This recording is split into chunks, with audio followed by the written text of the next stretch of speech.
भारत और पाकिस्तान के बीच जंग का माहौल है।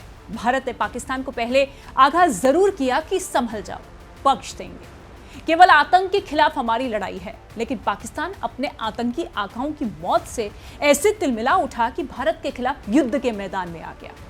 हर मिसाइल, हर ड्रोन, हर फाइटर जेट को भारत ने ध्वस्त कर दिया है। यहां तक कि पाकिस्तान के डिफेंस सिस्टम को चीरते हुए उसके कई ठिकानों को फिर से मिट्टी में मिला दिया गया। हालांकि जंग के मैदान में वो टिका हुआ है, लेकिन एक्सपर्ट्स का कहना है कि उसके पैर महज 6 दिनों में उखड़ जाएंगे। भारत की सैन्य ताकत, रणनीतिक बढ़त और अद्वितीय आत्मविश्वास के आगे पाकिस्तान का टिकना नामुमकिन है।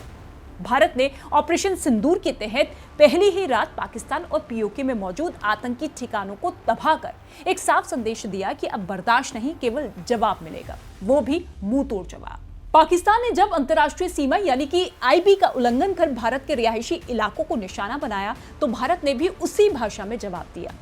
आर्मी गैरिसन हेडक्वार्टर रावलपिंडी तक हमारी स्ट्राइक पहुंची। ये सिर्फ एक हमला नहीं, बल्कि एक चेतावनी थी कि अगर पाकिस्तान बाज नहीं आया तो उसके सारे सैन्य ठिकाने मिट्टी में मिला दिए जाएंगे।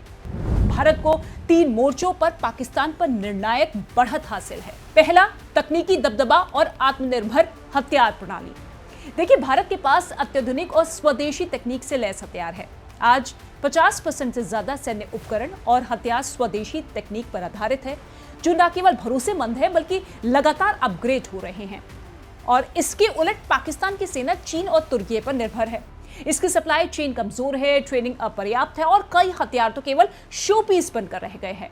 भारत के ड्रोन और एयर स्ट्राइक क्षमता के सामने पाकिस्तान का चीनी एयर डिफेंस सिस्टम ढेर हो चुका है। वहीं सटीकता और समयबद्धता जैसी कोई चीज नहीं है। अगर बटन दबा तो भारत दुश्मन के सैन्य अड्डों को पल भर में राख में तब्दील कर सकता है। दीर्घकालिक युद्ध की क्षमता और आर्थिक मजबूती। जी हां, भारत की अर्थव्यवस्था मजबूत है और युद्ध खींचने की स्थिति में हम पाकिस्तान से मीलों आगे हैं। पाकिस्तान की अर्थव्यवस्था दिवालिया होने के कगार पर है। IMF के आगे कटोरा लेकर खड़ा देश कितनी लंबी लड़ाई लड़ पाएगा? वॉर वेस्टेज रेट यानी कि WWR की रिपोर्ट ये कहती है कि पाकिस्तान केवल 6 दिन का युद्ध लड़ सकता है। उसके बाद उसकी सेना रसद और गोला बारूद के लिए तरस जाएगी। पाक ऑर्डिनेंस फैक्ट्रियां 2025 में फंड के अभाव के चलते यानी कि 115 मिलीमीटर तोपों का जो प्रोडक्शन है वो रुक चुका था।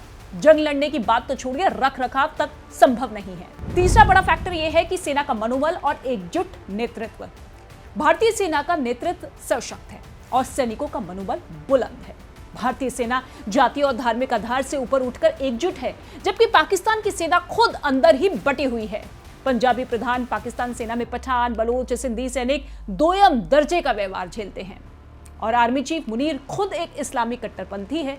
1980 के दशक में जनरल जिया द्वारा शुरू किया गया इस्लामीकरण आज चरम पर है, जिसका असर यह है कि सैन्य निर्णय क्षमता पर पड़ रहा है। सेना का विभाजन, कट्टरता और भ्रष्टाचार उसे खोखला कर चुकी है।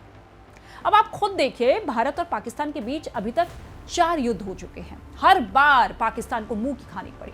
कुछ ही दिन युद्ध चला और पाकिस्तान अपने घुटनों पर आ गया। सबसे पहला युद्ध 1947-48 के बीच हुआ, जो 15 महीने चला। यह युद्ध भारत और पाकिस्तान के विभाजन के बाद शुरू हुआ था, जब पाकिस्तान समर्थित जनजातियों ने कश्मीर में आक्रमण किया। जम्मू और कश्मीर के महाराजा ने भारत से मदद मांगी, जिसके बाद भारतीय सेना ने कश्मीर में कदम रखा और युद्ध शुरू हुआ, जो 15 महीने तक चला और 1949 में संयुक्त राष्ट्र द्वारा कराए गए सीज फायर के साथ वो समाप्त हुआ। फिर इसके बाद आया 1965 में युद्ध, जो 17 दिन तक चला। यह युद्ध भी कश्मीर क्षेत्र को लेकर हुआ। पाकिस्तान ने भारत के रन ऑफ कच्छ पर हमला किया, जिसके बाद दोनों देशों के बीच कश्मीर को लेकर संघर्ष बढ़ गया और युद्ध शुरू हो गया। ताशकंद समझौते के बाद युद्ध विराम हुआ और दोनों देशों ने एक दूसरे से जो कब्जे वाली जमीन थी वो वापस कर दी। फिर तीसरा युद्ध हुआ 1971 का। 1971 में बांग्लादेश मुक्ति के लिए युद्ध हुआ, जो 13 दिन चला। भारत ने बांग्लादेश की आजादी को समर्थन देने के लिए पाकिस्तान के खिलाफ युद्ध शुरू किया। भारत ने इस युद्ध में निर्णायक जीत हासिल की और 93,000 से ज्यादा पाकिस्तानी सैनिकों ने भारतीय सेना के सामने आत्मसमर्पण कर दिया, यानी कि सरेंडर कर दिया, जिसके बाद बांग्लादेश एक स्वतंत्र राष्ट्र बन गया। और आखिरी और चौथा युद्ध जो हुआ था वो करगिल युद्ध हुआ, जो सबसे लंबा चला, लगभग 2 महीने। यह संघर्ष तब शुरू हुआ जब पाकिस्तान की सेना और कुछ आतंकवादी संगठनों ने भारतीय नियंत्रण वाले कश्मीर के करगिल क्षेत्र में घुसपैठ की। भारत ने अपनी सेना को भेजकर पाकिस्तान की घुसपैठ को नष्ट करने के लिए एक ऑपरेशन शुरू किया और पाकिस्तान को पीछे से धकेल दिया, जिसमें पाकिस्तान को सैन्य रूप से काफी नुकसान हुआ। लेकिन आज की स्थिति में पाकिस्तान की आर्थिक और सैन्य कमजोरियों को देखते हुए यह संभावना बहुत कम है कि लंबी अवधि तक युद्ध में पाकिस्तान टिक सकेगा, क्योंकि भारत जल थल नभ तीनों में पाकिस्तान से कहीं ज्यादा आगे है। अब पाकिस्तान को यह तय करना है कि शांति का रास्ता चुने या फिर विनाश की उल्टी गिनती शुरू कर दे।